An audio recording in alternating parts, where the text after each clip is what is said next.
Asia কাপের জন্য প্রস্তুতিটা কেমন হলো?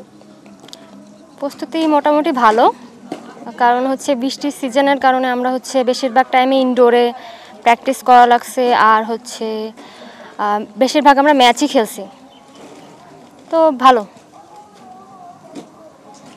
এশিয়া কাপে নিজ এবং দলের টার্গেটটা কি থাকবে? অবশ্যই চ্যাম্পিয়ন ট্রফিটার জন্য আমরা অবশ্যই ফাইট করব, ইচ্ছা তো অবশ্যই আছে ইনশাল্লাহ, বাকিটা আল্লাহ আপনাদের দোয়াই। আচ্ছা, ঘরে মাঠে বিশ্বকাপ, সামনে টি-20 বিশ্বকাপ, তার আগে এশিয়া কাপে খেলা বা এশিয়া কাপটা কতটুকু গুরুত্বপূর্ণ হিসেবে দেখছেন? যেহেতু আমাদের সামনে হচ্ছে ওয়ার্ল্ড কাপ, তো আমরা এশিয়া কাপটাকে অবশ্যই একটা প্লাস পয়েন্ট হিসেবে দেখতেছি, কারণ আমাদের টি-20 চালু হয়েছে বেশ অনেক দিন হয়েছে। তো এশিয়া কাপে আমরা যদি একটা ভালো কিছু করতে পারি, আমার মনে হয় আমরা ওয়ার্ল্ড কাপের জন্য একটা ভালো প্রিপারেশন পেয়ে যাব। শর্টকাট। বিসমিল্লাহির রহমানির রহিম। এশিয়া কাপের প্রস্তুতিটা কেমন হলো? আলহামদুলিল্লাহ, আমাদের এই প্রিপারেশনটা অনেক ভালো হয়েছে। আশা করা যায় আমরা এবার ভালো কিছু করব ইনশাল্লাহ। এবারে টি-20 বিশ্বকাপে তাসকিন, মুস্তাফিজ, সাকিবরা বাংলাদেশের পেসে দারুণ চলে উঠেছিল, এই ব্যাপারে কতটুকু উৎসাহ দিচ্ছে আপনাকে? হ্যাঁ, অবশ্যই ভাইয়েরা ভালো কিছু করে, আমাদেরও ভালো লাগে, তাদেরকে দেখে মনে হয় আমরাও ভালো কিছু একটা করব। সে এত ছোট করে আরেকটু বড় বলি, এশিয়া কাপে দলের এবং আপনার টার্গেটটা কি থাকবে? সবসময় লক্ষ্য একটাই, যে ভালো কিছু করে টিমকে জিতায় মাঠ থেকে বাইর করে আনার।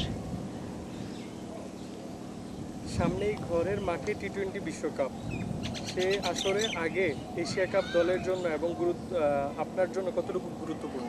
মানে যে সামনে টি-20 বিশ্বকাপ আমাদের ঘরের মাঠে, এটা হচ্ছে তার আগে আমাদের এশিয়া কাপ আমরা শ্রীলঙ্কায় খেলতে যাচ্ছি, এটা কতটুকু গুরুত্বপূর্ণ নিজেদের জন্য আর কি? হ্যাঁ, অবশ্যই, কারণ আমরা হচ্ছে এর ভিতরে এশিয়ার ভিতরে আমরা অনেক 7টা টিমের সাথে খেলবো, তো ওগুলো আমাদের অনেক কাজে দিবে, যাতে আমরা নিজের মাটিতে এসে আরও ভালো কিছু করতে পারি আর কি। জি, যেটা চলে গেছে তো চলে গেছে, সেটা তারা ফিরে পাবো না। সো আমরা ওইখান থেকে চেষ্টা করেছি যে আসলে যে ল্যাকিংসগুলো ছিল সেগুলো অনেক কাজ করার প্রিমিয়ার লিগ খেলেছি এর আগে আমরা।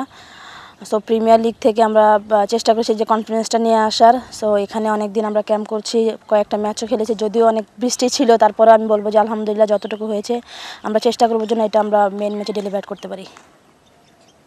এশিয়া কাপের জন্য প্রস্তুতিটা কেমন হলো? প্রস্তুতি আমি বলবো যে 100% বলবো না যে একদম 100% আমাদের ভালো হয়েছে বা ভালো হচ্ছে, কেননা আপনারা জানেন যে সারা বাংলাদেশে বৃষ্টি ছিল অনেক দিন যাবৎ।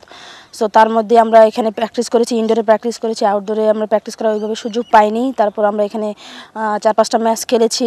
সো সবার ল্যাকিংসটা জানতে পেরেছি যে কী বিষয়ে কাজ করলে একটু বেটার হয়। সো আমাদেরকে নিয়ে কোচ এগুলো নিয়ে কাজ করেছি, আশা করি যে সামনে ভালো কিছু হবে। এশিয়া কাপে নিজের এবং দলের টার্গেটটা কি? আমি কখনো ভাই আসলে নিজেরটা নিয়ে কখনো ভাবি না। আমি মনে করি যে টিম ভালো করলে নিজেরটা অটোমেটিক চলে আসবে। সো আমি সবসময় চেষ্টা করি যে টিমকে যতটুকু কন্ট্রিবিউট করা যায়। সামনে ঘরের মাঠে টি-20 বিশ্বকাপ, সে আসরের আগে এশিয়া কাপ দলের জন্য কতটুকু গুরুত্বপূর্ণ? অবশ্যই একটা বড় আসরে খেলতে যাওয়ার আগে এরকম একটা টুর্নামেন্ট আমাদের জন্য খুবই ভালো একটা দিক। আমি মনে করি যে এখান থেকে যদি আমরা ভালো একটা কনফিডেন্ট হয়তো বা আমরা যদি সেমিফাইনাল যেতে পারি, সেমিফাইনাল যেতে ফাইনাল খেলতে পারবো। সো ওইখান থেকে একটা কনফিডেন্স থাকবে, ওই কনফিডেন্সটা আমাদের ওয়ার্ল্ড কাপে খুব কাজে লাগবে।